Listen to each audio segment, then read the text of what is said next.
तो वो दिन दूर नहीं कि जनता इनको तोड़ेगी। भूखा आदमी आपस में लड़ता है, छका हुआ आदमी दूसरे के खिलाफ लड़ता है। तो ये तो भूख की लड़ाई होगी। भूखा आदमी ही क्रांति जाता है देश दुनिया में। तो भूख पे दुनिया में व्यापार नहीं होगा। ये एक नया कॉन्सेप्ट चला है कि भूख बढ़ाओ और पैसा कमाओ, ये देश में नहीं चलेगा।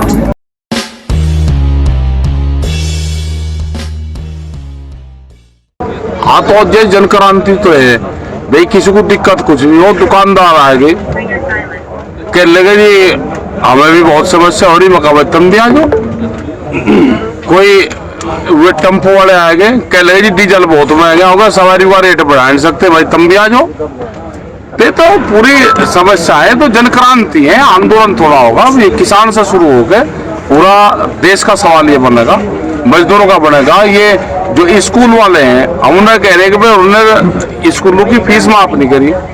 उनका कहना ये है कि जी 20 लाख करोड़ रुपया कोरोना में आया, स्कूलों को भी दे देते, कुछ हम माफ कर देते, कुछ सरकार दे देती, सीधा फायदा वहां के जो आम लोग हैं जिनके बच्चे पढ़ते हैं उनको होता। लेकिन उनका पता नहीं चला 20 लाख करोड़ रुपया कहाँ गया। वो व्यापारियों को ज्यादा चलेगा, बड़े बड़े उसको स्कूलों पे भी नहीं कहा, ना कर्मचारियों पे किसी पे कहा।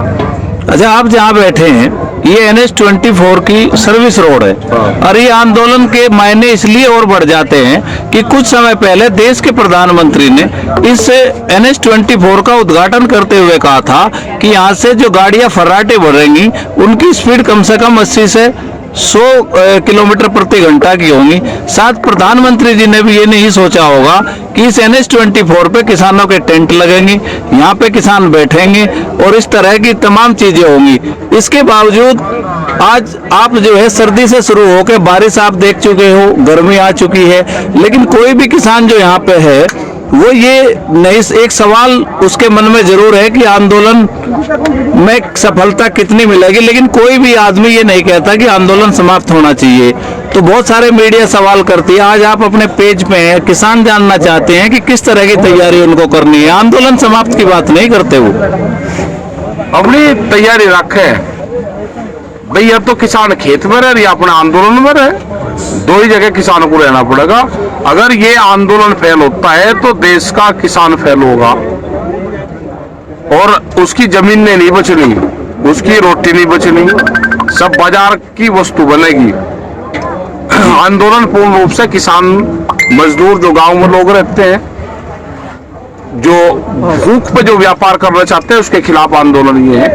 देश में बड़े बड़े गोदाम बन चुके हैं और जो कटीले तार दिल्ली के चारों तरफ लग रहे हैं, इस तरह के कटीले तार अनाज के गोदाम के चारों तरफ लगेंगे। तो किसान समझे, अब सारी चीजों को समझे कि अगर फसलों के रेट नहीं उसको मिल रहे तो आंदोलन करना उनको जरूरी है पूर्ण रूप से। एक गंभीर विषय ये है कि ये वर्तमान सरकार जब कांग्रेस FDI लेकर आई थी तो इन्होंने उसका विरोध किया था। बाजार में कब्जा करने के लिए इसी सरकार में FDI को लागू किया गया। FDI लागू होने के बावजूद भी हिंदुस्तान का जो 36% बाजार है वो दलहन, तिलहन और खाद्य बाजार है, जिसमें अन्न भी शामिल हैं। इसके बाद कोरोना काल में 3.5% जो GDP बढ़ी कृषि की और 150% जो डिब्बा बंद भोजन की डिमांड बढ़ी और 148% इमेजिन और फ्लिपकार्ट से सब्जियां खरीदी गई। तो 2-3 कंपनियों की दृष्टि हिंदुस्तान की कृषि पर आ गई।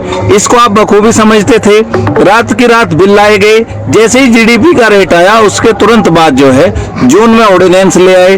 तो FDI से जो बाजार कब्जा नहीं हो सका, उस खाद्यान्न के बाजार को कब्जा करने के लिए तीनों बिल लाए गए हैं। आप लोगों ने इसको परखा, इसको आगे बढ़ाया। पहले ये कहा गया कि भाई पश्चिम में तो गन्ने का किसान है, तमाम देश में ये आंदोलन गया। तो जो बाजार पे कब्जा करने की नियत है, आपका एक सवाल जब महत्वपूर्ण हो जाता है, जब आप ये कहते हो कि रोटी तिजोरी में बंद होगी, तो क्या उसका स्पष्ट संदेश यही है कि देखिए आपका जो खाद्यान्न है वो कंपनियां आपसे खरीद के कंट्रोल कर लेंगी और उसके कंपनियां दाम निर्धारित करेंगी, नुकसान आपको भी होगा। इस बारे में थोड़ा सा आप जो 1-2 लाइन में कहते हैं कि रोटी को तिजोरी में बंद नहीं होने देंगे, इसके बारे में भी थोड़ा सा। ये तो है ना कि जब रोटी बाजार की वस्तु बन जाएगी तो महंगी तो होगी और भूख पे देश में कीमतें तय होगी अनाज की, तो ये देश में नहीं होने होगा। देश में जो बड़े बड़े गोदाम कंपनी के बने हैं, सरकार इनको अधिग्रहण करके अपने कब्जे में ले, इसमें गौशालाएं बने, और नहीं तो वो दिन दूर नहीं कि जनता इनको तोड़ेगी। भूखा आदमी आपस में लड़ता है, छका हुआ आदमी दूसरे के खिलाफ लड़ता है, तो ये तो भूख की लड़ाई होगी। भूखा आदमी ही क्रांति जाता है देश दुनिया में, तो भूख पे दुनिया में व्यापार नहीं होगा। ये एक नया कॉन्सेप्ट चला है कि भूख बढ़ाओ और पैसा कमाओ, ये देश में नहीं चलेगा। अच्छा, एक सबसे बड़ा सवाल ये है कि आप जो आंदोलन करने वाले लोग हैं, उनकी मुश्किल से जो आमदनी है वो 30-40 रुपए घंटा की है, और जिससे आपकी लड़ाई है, मैं कहूँ कि अंबानी की 1 घंटे की जो कमाई है वो 90 करोड़ रुपए की है। तो इतने संसाधनों के अभाव में कैसे लड़ पाओगे आप? टूटेंगे, होगा इन पे भी कब्जा तो जनता करेगी। नहीं, एक आदमी 30 रुपए घंटा कमाता है, एक 90 करोड़ रुपए घंटा कमाता है, तो उसके पास तो बहुत संसाधन है, सरकार से लेकर नीचे तक। संसाधन ये करेगा, जनता कर लेगी, अपना आप रास्ता ढूंढ लेगी। जनता कर लेगी तो रास्ते इतने गुना भाग होना बोलो, तुम कर लेंगे, हम काम कर लेंगे। ये सबसे अहम सवाल ये है कि आप तमाम बार अपील भी कर चुके हैं, दोबारा आप पेज के माध्यम से स्पष्ट लोग ये सुनना चाहते हैं, जिस तरह से बच्चे को बाप रोक रहे हैं, लेकिन वो कह रहे हैं कि नहीं, राकेश टिकैत जी ने कह दिया, अब तो हम करेंगे। अच्छा, आपका कहने का मकसद ये था कि सरकारें जो पिछले समय से कहती आ रही थी कि हमारे पास तो भाई 1-1.5 साल का सरप्लस है, हमें कोई दिक्कत नहीं है, और दूसरा सरकार कह रही थी कि आंदोलन खत्म हो जाएगा, तो अब बहुत सारे सवाल आ रहे हैं, बहुत सारे लोग कह रहे हैं कि इसको भाई दान कर दो, इस तरह से कर दो। उन लोगों ने आपकी बात का पालन किया, तो एक स्पष्ट संदेश आप उन लोगों के लिए। संदेश ये है हम लोगों के लिए कि फसल को अभी ना वो टाइम है, फसल को ऐसे बर्बाद ना करो, अपनी फसल को काटो, फसल कटिंग के बाद में अपना आंदोलन में आते रहे, अपने घर का काम भी देखें और आंदोलन में भी आते रहे। फसल, ये सरकार ने कहा था कि जब फसल आएगी तो किसान घर चला जाएगा, और सरकार को समझ आ जानी चाहिए कि किसान ने आंदोलन प्राथमिक पर रखा और फसल को सेकंड नंबर पर रखा।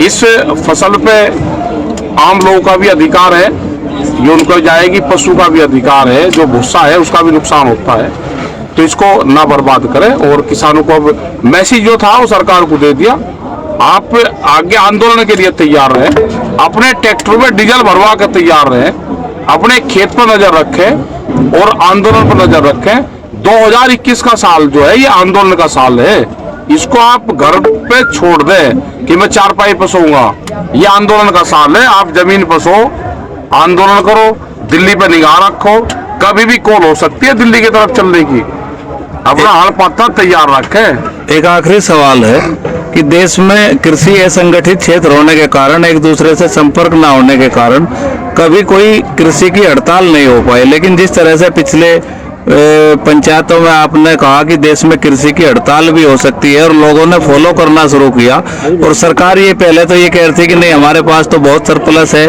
तो क्या कोई ऐसा तरीका बना के संभव है कि देश में किसान भी कृषि की हड़ताल, एक ऐसी मजबूरी आ सकती है कि कृषि की हड़ताल करनी पड़े? अगर अनाज की कीमतें नहीं मिलेगी तो कृषि हड़ताल देश में होगी, और उसका ये होगा कि जो 20 बीघे अनाज अपना लगाता है वो जाकर 15 बीघे लगाएगा, वो कम करेगा, उससे हमारा जल बचेगा, फर्टिलाइजर बचेगा, जमीनें बचेंगी, सारी चीजें बचेंगी। लेकिन वो आने वाले टाइम पर होगा, कब होगा क्या तय उसका होगा। अभी तो हमारा सरकार से है कि सरकार ज्यादा परीक्षा ना ले, और जो हमारे MSP पे कानून बनना वो बनाए, 3 बिलों को वापसी ले, अपनी कमेटी बनाए और सरकार आगे किसानों से बातचीत करे। ऐसे संकेत मिले हैं, आम आदमी, आम किसान ने, किसान के बच्चों ने जो एक ट्रेंड चलाया है, उसमें वो चाहे किसी का भी नाम दिया हो, कहीं कहीं आपका भी नाम लिया गया है, बहुत फोन मीडिया को सब बूझ रही है, तो एक मतलब एक उस तरफ ले जाया गया, और लोगों का एक माइंड सेट हुआ है कि हाँ ये भी हो सकता है। जैसे एक मैसेज चला कि हम 100 रुपए लीटर दूध देंगे 1 मार्च से, तो उससे बड़ी घबराहट भी है, और उससे कुछ लोग कहते हैं कि नहीं देखिए 100 रुपए तो होना चाहिए, जब 68 रुपए थैली बंद दूध बिकता है तो 100 रुपए होना चाहिए। तो इसका मतलब ये है कि आपने जो कृषि हड़ताल की बात कही थी, कहीं ना कहीं लोग उसकी तैयारी की तरफ हैं। तैयारी है, या तो सरकार MSP का रेट तय कर दे, नहीं तो किसान अगर MSP का रेट तय करेगा फिर कहेगा कि हम इससे कम पे नहीं बेचेंगे, और इससे कम पे खरीदेगा तो उसके खिलाफ सख्त कार्रवाई होगी। तो सरकार ये चाहती है क्या कि किसान एमएसपी पे किसान टाइट हो सकत हो। हम चाहते हैं कि कानून के माध्यम से हो, कानून अपना पालन करें और एमएसपी पे आप गारंटी आप दे दो कि कोई भी व्यापारी या कोई भी लोग उससे कम पे ना खरीद करें। नहीं, दूध आप पैदा करते हैं लेकिन कीमत कंपनी तय करती है, तो दूध की कीमतें भी नियंत्रित करने, मतलब कहीं ना कहीं सरकार को तय करनी चाहिए किसानों के साथ बैठ के। जिस हिसाब से उनके रेट बढ़ रहा है, जो खाने का सामान है वो है उसका रेट बढ़ रहा है, तो तय करनी चाहिए। किसान तय करेगा, ये सरकारों के बीच में बैठ के तय होती नहीं, तो तय करेगा किसान इसको। देखिए, आपके साथ राकेश टिकेत जी थे गाजीपुर बॉर्डर से। सब्सक्राइब करें आपके अपने चैनल समता आवाज़ टीवी को, बेल आइकन दबाना ना भूलें सबसे पहले हमारी वीडियो देखने के लिए।